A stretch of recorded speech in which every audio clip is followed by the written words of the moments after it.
Don't you just love the smell of Edinburgh in August? Well, it had to happen. Monsoon season is finally upon us.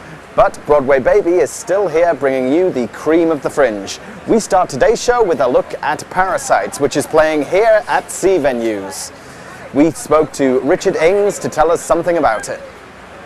Hi, my name's Richard from Ant and Dick Productions, and we're here at the Edinburgh Fringe doing a show called Parasites at C Central, venue 54, every night at 8 o'clock until Monday the 28th of August.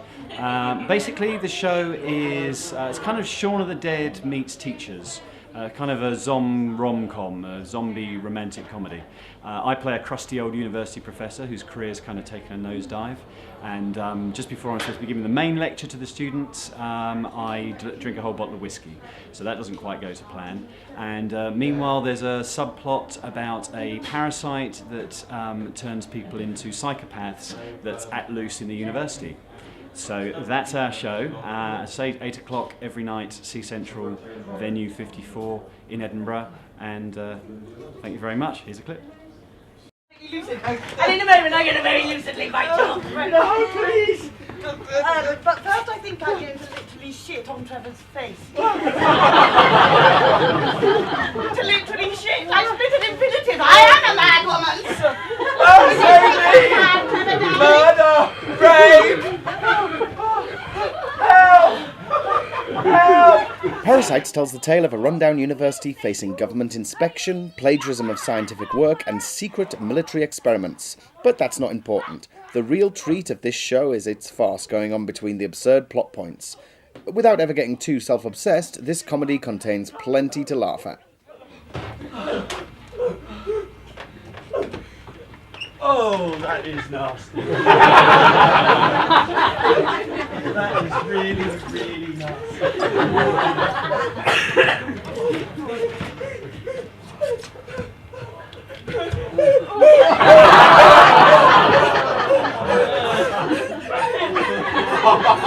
If you'd stolen millions from your company's pension fund, what better way to make a sharp exit than to fall off the end of your boat?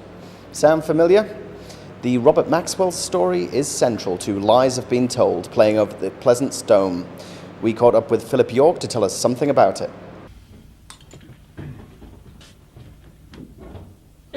What are you looking at? Fancy some, do you?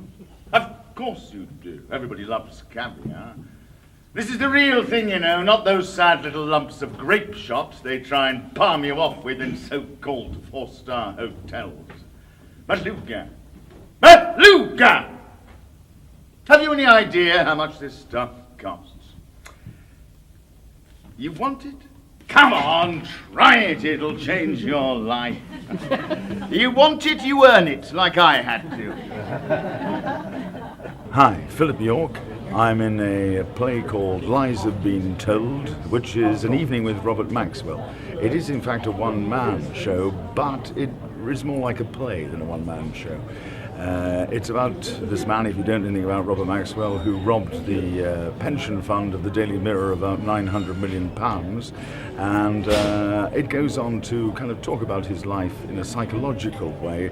It's full of laughs, and it's serious in places, but it's very much from his point of view. Hence the title, Lies Have Been Told. Some about him, some by him himself. It lasts an hour and 20 minutes. It's at the Pleasance Dome, and it starts at 6:20. And we're playing to great houses. The Scotsman has given it a pretty good review, so if you'd like to come along and see it, we'd be delighted to see you there. The highest tribute you could pay to this one-man play about the notorious Maxwell is that you really feel you've spent 80 minutes in the media tycoon's presence. Philip York is aided in achieving this by his marked facial resemblance to the man and excellent vocal mimicry. But it goes beyond that. York's performance is astonishingly brave. As he addresses the audience with steely gaze, he asks them questions, bullies them, charms them, defying them to question his version of events. It is, one assumes, what the man himself would do were he given a platform like this to defend himself and tell us about his life. But it's not him, it's an actor. Keep reminding yourself of that if you go, and if you don't go, you'll miss a treat of the festival. With a decent paper, an honest paper, a crusading labour-supporting newspaper, a socialist newspaper like it was in his glory days. That bastard Murdoch won't know what's Pity. Back over here at C Venues, there's an institution called Newsrevue which has been keeping audiences amused for over 27 years.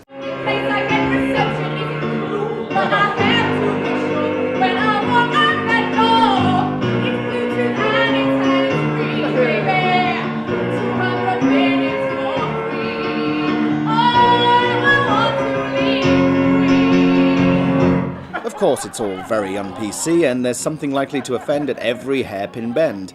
The cast deliver a fast-paced show, overflowing with politics and news-related comedy. The lyrics to their songs should be classified as weapons of mass destruction.